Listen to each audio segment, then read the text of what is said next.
Welcome back to the show, everyone. I am Ty Bo. You can follow me on Twitter at Ty underscore Bo underscore. Hold on, my friend. Jesus. You just called Bo, yourself Ty I did. Bo. Dude, my brain, Oh my no. brain. Oh, all right. Yeah, You nope. want to confuse Ty, our friends even I, more? yeah, I'm confusing God myself. damn it. Uh, Ty underscore Bob underscore. There we go. Thank you, Tybo, for the help. As always, you can make sure to follow Tybo and the show at Bob in Bo Show. That's an in, not an and. And again, we are joined by our other co-host, Mr. Sean. Sean, where can they find you on Twitter? At Sheen1440, SHEEN 1440. 1440. Don't forget it. Keep those numbers close to your heart, just as much as you keep Patrick Mahomes' 15 next to your heart. Like we've talked about in the previous episodes, this is our NFL show. If you are only hearing this and you have not listened to our Chiefs-centric show for our Chiefs versus Arizona Cardinals preview, make sure to go back into our profile and look at or listen to that as well on YouTube or anywhere you find your podcasts. Like I said, today on this episode is going to be our strictly NFL show, and it is joined by a new segment from Sean. Yeah, welcome into the fantasy football player to watch. I'm going to go ahead and start off with a week one only fantasy player to watch, and that player is a Sammy Watkins. Oh He boy. is a Wow. week one fantasy phenomenon. I should have saw that one coming. Is this the only week he's going to be available? The only week he's going to be available, and the only week you will produce fantasy football points. That is the He's one gonna player go off. you. What do we think though? I mean, what do we think? Like 30 plus, like 3 touchdowns? Like Oh, at least. He's getting at least 5 catches, 150 yards, 2 touchdowns with Aaron Rodgers. Like, it's bound to happen. This is the only week it's going to happen. You have to look out for Sammy Watkins this week. And if you're then- playing and then him, good luck. practice next week. He's gonna like roll his ankle or something Yeah. and be done for the season. My leg. That's going to happen, guaranteed. But the fantasy football player to watch for the year is a Isaiah McKenzie for the Buffalo Bills. Wow. He's a sleeper. Bills You're no longer cheating have. because that's it's going on right now. We know No. he's caught a touchdown. He has got a touchdown, yes, but Cole Beasley is no longer there. The games that Isaiah McKenzie played in last year with Josh Allen were phenomenal for him, and he shined. So if he's in a bigger role this year, look out for him.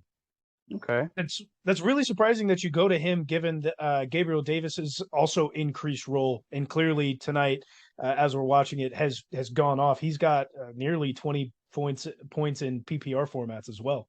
I'm just saying this because I drafted Isaiah McKenzie with the last pick of the draft, so look out for him. He's Sean's Mr. Irrelevant, but he's trying to make it very relevant. He's putting it into the universe. I don't doubt that, man. He's going to be a good player to watch out for. It's a good segment. I was really surprised by both of those picks, Sean. I like that. Sammy Watkins has not crossed my mind since he has left Kansas City. I'll be honest. He's only there for week 1. Don't forget that. I picked up Romeo Dobbs as a late round flyer. So I'm hoping that Sammy's only involved week 1. Well, he'll only be involved for a maximum of 4 weeks, even if it is past week 1. So don't worry about that. Well, ending with Sean's segment, we do have something new that we're bringing to this. Each week, each one of us will have a game of the week that we will be bringing to you in depth for our NFL shows specifically. We'll be bringing you a short preview and a review of those games in our post-game shows. So make sure to tune in for those. This week, Tybo, who do you have? So I'm going with the Hard Knocks stars of this year. Eagles Lions is sold out. As Ty Bob was telling me earlier, they are giving away or selling standing room tickets for this game, and that's something that only happens on the Thanksgiving game for Detroit. So a lot of hype around the Lions. They think Dan Campbell can turn the team around. They feel like they have a very hungry group of players that wants to disprove the narrative that was slapped on them last year. But on the other side, the Eagles. I drafted Jalen Hurts and AJ Brown. I'm pretty high on the Eagles offense. I think this is going to be a good game overall. What's the line on this here? The line on this from a sports book that should not be named, the Eagles are a 4-point favorite in this game. And so I'm going to have to agree with the line there. Save your pick 'em. We've got those at the end. Okay. Yes. But yeah. So game of the week for me, Eagles Lions. I think it's going to be competitive, and there's a lot of hype around it. So I'm hoping it lives up to it. John, who is your game of the week?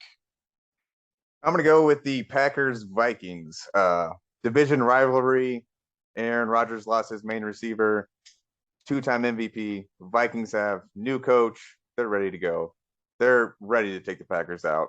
And what better way to do that than start the year off by beating the Packers? There's a few analysts out there that are saying Kirk Cousins might be MVP this year. So watch out, A-Rod. With a new coach that actually doesn't mind being around him, he may actually do pretty good, you know? There's Zimmer. Yeah, get him out of there.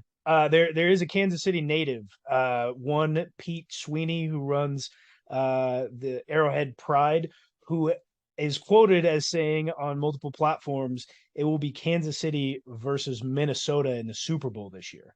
Interesting. Very interesting. I don't the know. The line on that game, by the way, is 1.5. Green Bay is the favorite. It's a close one. It is. That's like a toss-up, though, basically. 1.5 points. It's close. My pick of the week, I think everybody, it's obvious. You know, I'm a Baker stan. I've got to sit with Baker, my boy, on this one.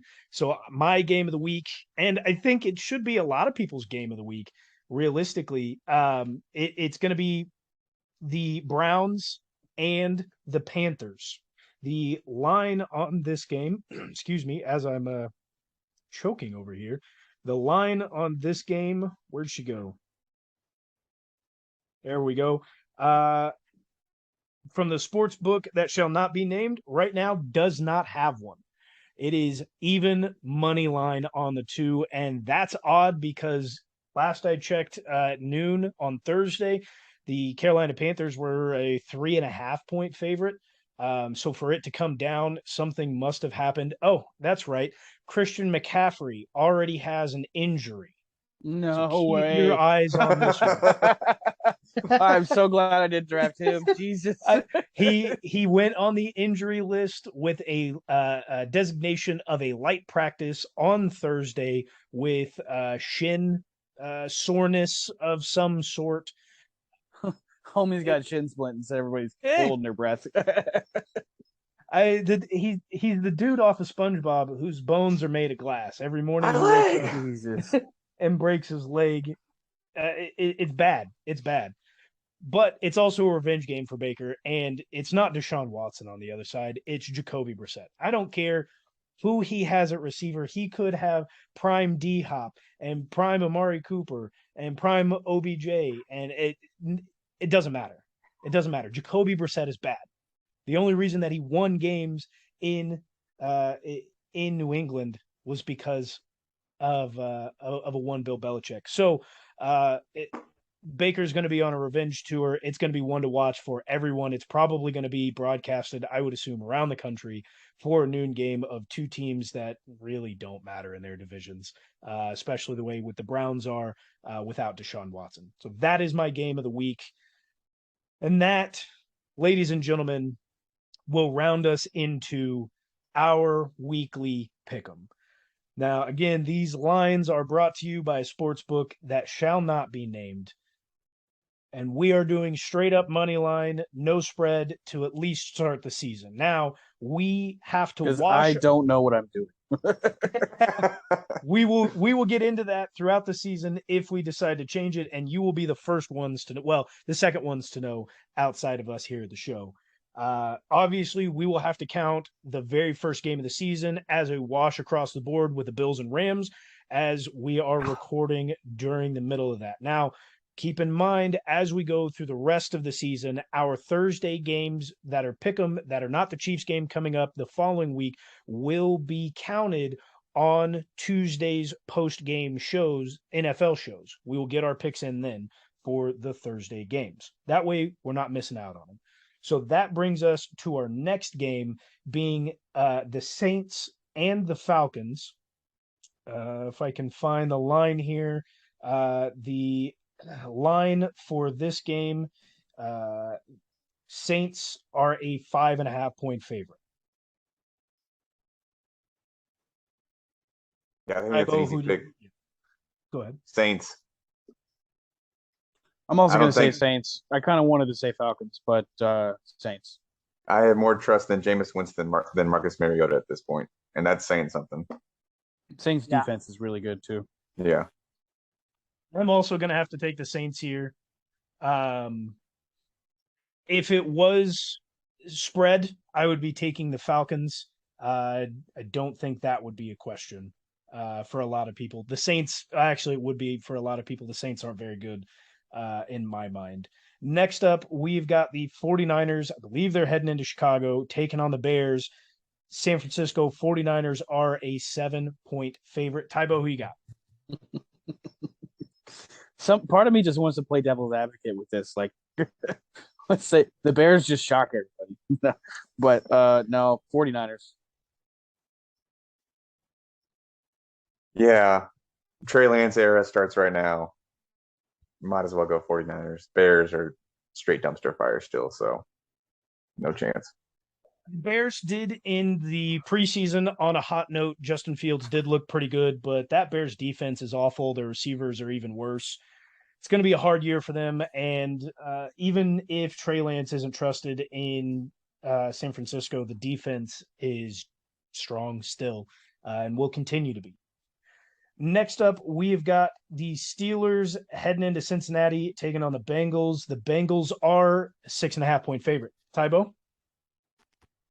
Surprising to me that the 49ers are a bigger favorite over the Bears than the Bengals are over the Steelers. Because I don't think the Steelers got much going on right now. Like, they're usually competitive within their division, but Mitchell Trubisky leading the pack there in Pittsburgh doesn't give me a whole lot of confidence in them. Give me Bengals. See, I'm going to have to go the opposite. I got the Steelers in this. I think the Bengals are going to come out flat from how they ended last year. You only said that because I also have Jamar Chase on my team. No one cares about your fantasy team. Yeah, Steelers, man. I think they have a good chance of pulling an upset here. They always play it tough. Mike Tomlin's going to be great in division games, and defense looks pretty good.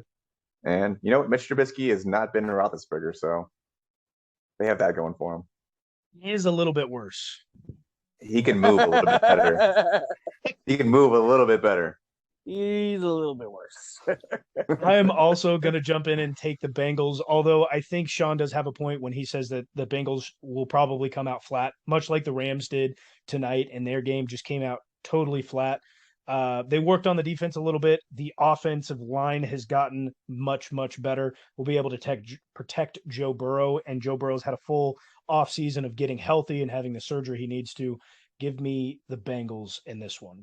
Next up, we've got Tybo's game of the week. It is the Philadelphia Eagles heading into Detroit, Michigan, taking on the Lions. This one is a close one in the sportsbook line. The Eagles are only a 4-point favorite. Tybo, who you got? I'm going Eagles. But I do expect it to be competitive and kind of close. Maybe similar to how the Lions kept losing one-score games last year. Expect them to pick it up, figure it out as the season moves on. But I like Eagles week 1. Yeah, I'm going to go Eagles too. I love Dan Campbell up there in Detroit, but it's just not going to be week 1 winning. He's going to get few wins over the year, but not going to happen against Philly right now. It's a tough one because I do think the Lions are much better than they were in previous years, and I'm a big fan of Dan Campbell. They've got a good running game there, and obviously a young receiver in Amon-Ra St. Brown. The issue is their quarterback position. I think that's going to be the one thing that holds them back all year. It's not like I'm a big Jalen Hurts guy. He's good against teams that are bad, and he is in the best division for that in the NFC least because he gets to play bad teams 3 times a year, or 6 times a year. So that it's a good combination for him, but he also gets a lot of help with Devonta Smith and now AJ Brown, running back by committee. We'll have to see how it goes, but I'm also going to take the Eagles here. Next up, we've got the Patriots heading into Miami, taking on Tua, Tyreek Hill, Jaylen Waddle in the Dolphins. The Dolphins here are 3.5-point favorite. Yeah, give me the Pats. Bill Belichick is going to do what he can to minimize the mistakes of Mac Jones. We saw him do it all last year. If there's a coach that can get a winning record out of a quarterback like Mac Jones, it's Bill Belichick. I'm going to assume that the Dolphins don't have it figured out week 1. I'm gonna have to disagree with you because for the life of me, I do not know who the Patriots offensive coordinator is right now. And they don't have one. Bill Belichick. They do not. They did not bring in one. They did. Last I heard, they were trying to get Matt Patricia to be the offensive coordinator, and that would be a terrible idea. Anyways, you can't limit all of Mac Jones' mistakes. Miami always wins one against New England in the year. It's going to be this time. It may not later in the year, but this one, all Miami. I'm also going to take the Dolphins here. As much of a defensive coach as Bill Belichick is, that man will never win with Mac Jones. Let's just be honest. The only time in which playoffs with him last year, they're never making the playoffs again. Not with Mac Jones at the helm. It's last year was a fluke, and they beat the Josh Allen the Bills last year.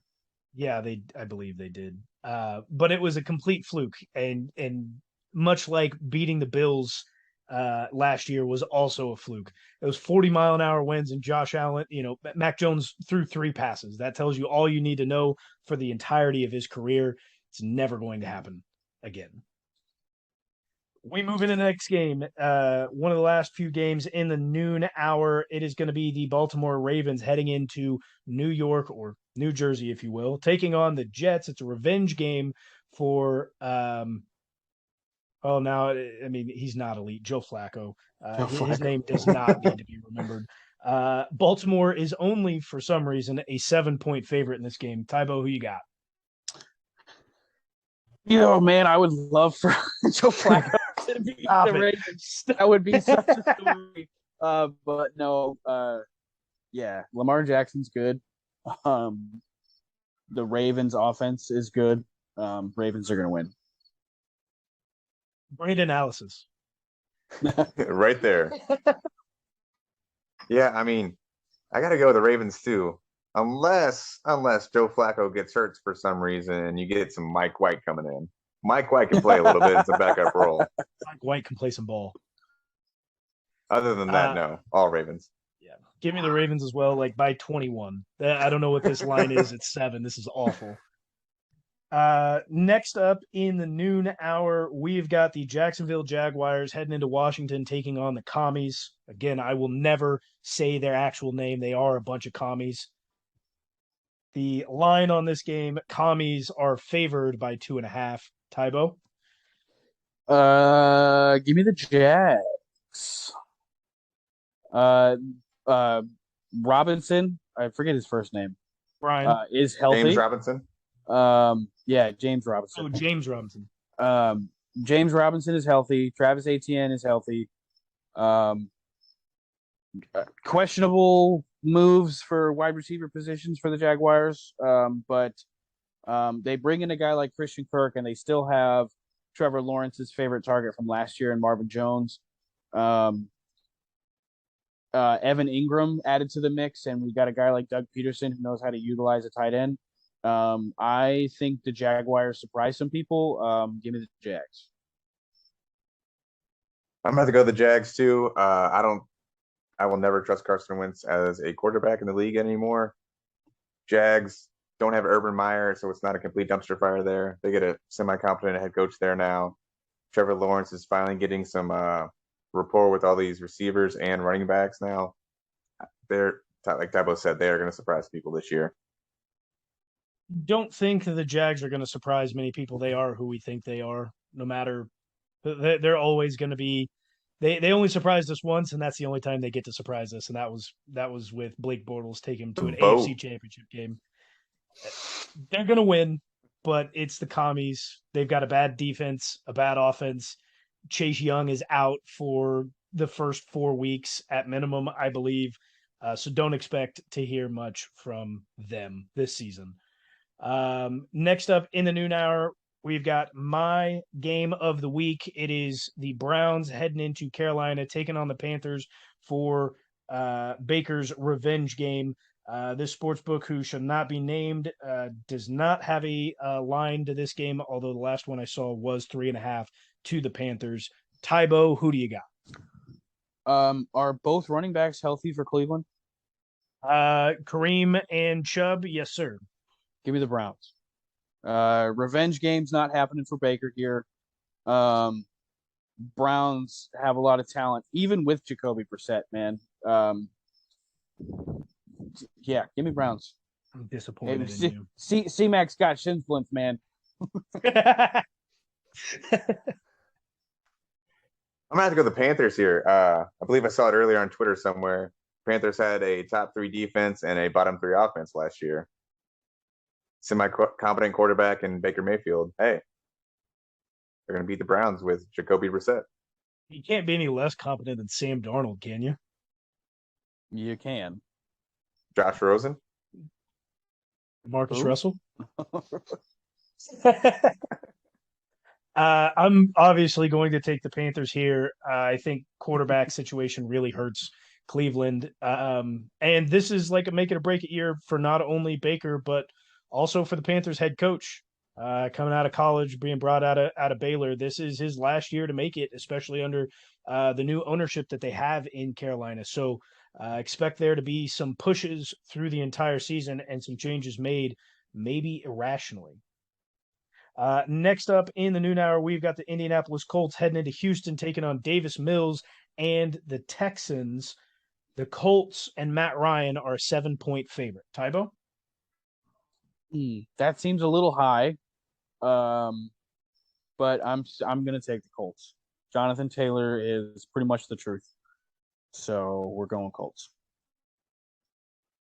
I want to be a part of Mills Mafia so bad for the Texans right now, but it's the Colts, man. They have too much right now.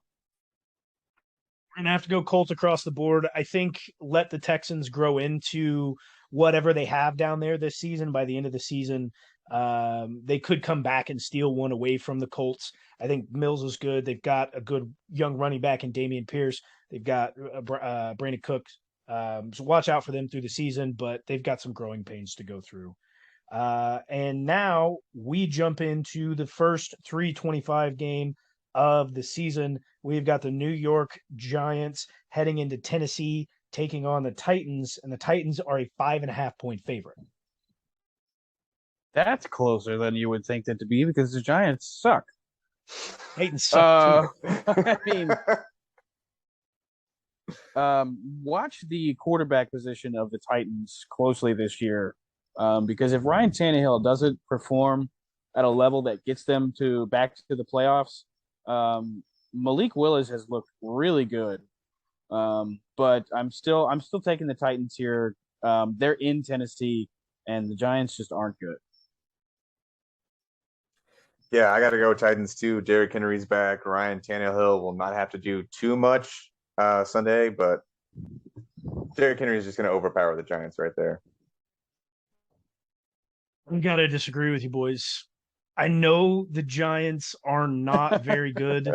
They did bring in a brand new head coach, and the Titans losing AJ Brown. The defense has consistently gotten worse and worse every single year. And then the Liz Frank injury to one of the greatest running backs in the history of running backs in the NFL. I think that's really going to diminish his longevity in this league. I think he may be close to being on his way out now with that Liz Frank injury, with as much as he totes the rock. I got to disagree and take the Giants for this week. You get one.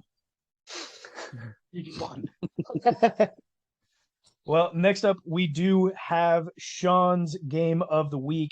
This is the, Packers heading into Minnesota, taking on the Vikings. The line on this game, I think I just went a week too far there. Line on this game, said it earlier, 1.5 to the Packers. I'm going to take Minnesota here. They're healthy for the most part. They got a guy like Zadarius Smith on the defensive side of the ball, coming from Green Bay. If you want to call it a revenge game or whatever you want to call it, playing against his old team, going to be hungry. Minnesota's offense is going to be electric. I feel like regardless of how cocky Aaron Rodgers is with who he's throwing the ball to, he's going to have a little bit of a figuring it out period. I don't expect them to beat Minnesota week 1. Yeah, I got to go Minnesota too.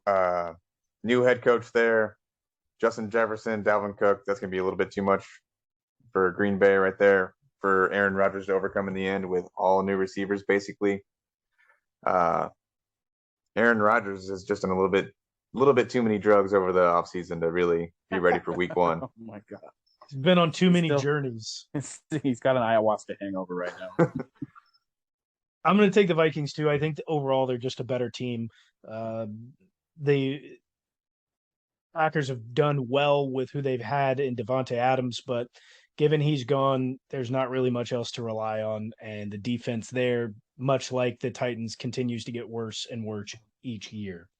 Next up was the Chiefs and Cardinals game, but we have already picked that. If you haven't listened to our picks or a breakdown of that game, again, make sure to go back and listen to our Chiefs versus Arizona Cardinals breakdown. We give our picks in there as well. Next up, we've got the Raiders, who head into Los Angeles and take on the Chargers. The Chargers here are a 3.5-point favorite. The reason why they're not higher favorites in this game is because the Raiders always play the Chargers very well. It's pretty common in our division for us to say that teams play each other well, but Raiders got a fancy, shiny new weapon, and the Chargers are still dealing with some injuries on the defensive side of the ball. So go ahead and give me the shocker here. Raiders over Chargers. Yeah, I'm gonna have to go Raiders too. I think that God damn it, Sean. The chemistry between Mr. Carr and Mr. Adams goes back to college, so I think they're ready to go for it. Win a few games, start off the year strong, just like the Raiders do every year, and then they just fall off a cliff. So, difference maker in this game is going to be offensive lines, I think. Who can keep the quarterback clean and away from being hit or pressured more often. Both do have good defenses, but the Raiders undoubtedly have one of the worst offensive lines in the league, at least on paper, to start the season. Derek Carr will be eating a lot of turf. It's not going to be pretty. Not going to be pretty, and I think the Chargers are going to walk out of there with a very hefty win. Derek Carr's not going to have time to pass it to Devontae Adams. Next up, it is our last game of Sunday. It is our Sunday night showdown special. It is Tom Brady and the Tampa Bay Buccaneers heading into Dallas, taking on Dak and the Cowboys. Tom Brady and the Bucs are only a 2.5-point favorite. So Tom Brady's never lost to Dallas. Fun fact. This game last year was like the NFL's opener, like the Bills Rams game tonight. It was Cowboys Bucs last year. Hell of a game. It was a hell of a game. Amari Cooper went off. and then like proceeded not to do much else the rest of the season. But give me the Cowboys to kind of break the Tom Brady curse. Tom's going through his own stuff right now, and he's like missing his starting center guard. That's exactly where Tom Brady does not like pressure. So lots of people are looking for CeeDee Lamb to break out. They're excited about the Dallas offense. I could care less. I'm just hoping that Tom Brady loses here. So give me Cowboys. 45, man. He's got a lot of shit going on. Look at that Botox. He's got so much shit going on.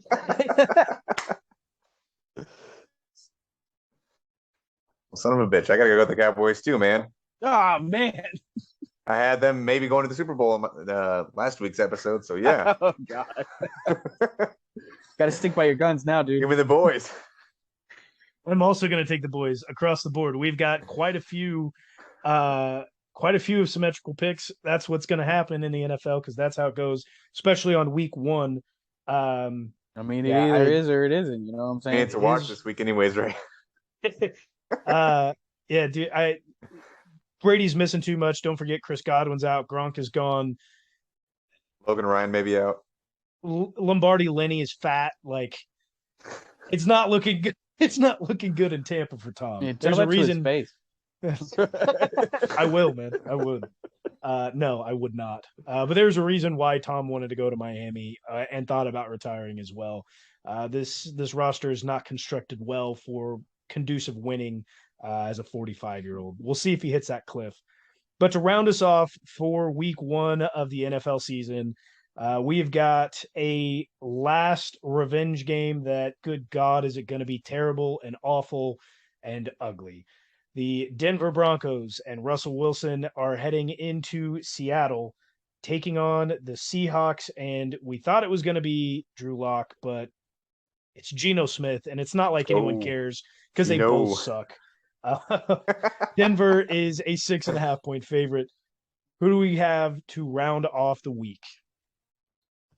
Yeah, as much as I think new quarterback, new system in Denver is going to lead itself to, some troubles for Denver, a figuring out period. I don't think they drop this game to Seattle. If Russell Wilson just has to will the Denver Broncos to victory here, maybe he gets a rushing touchdown because he, it's got slim pickings to throw the ball to. I just don't see Seattle winning very much at all this year. I know I might have mistakenly said that they could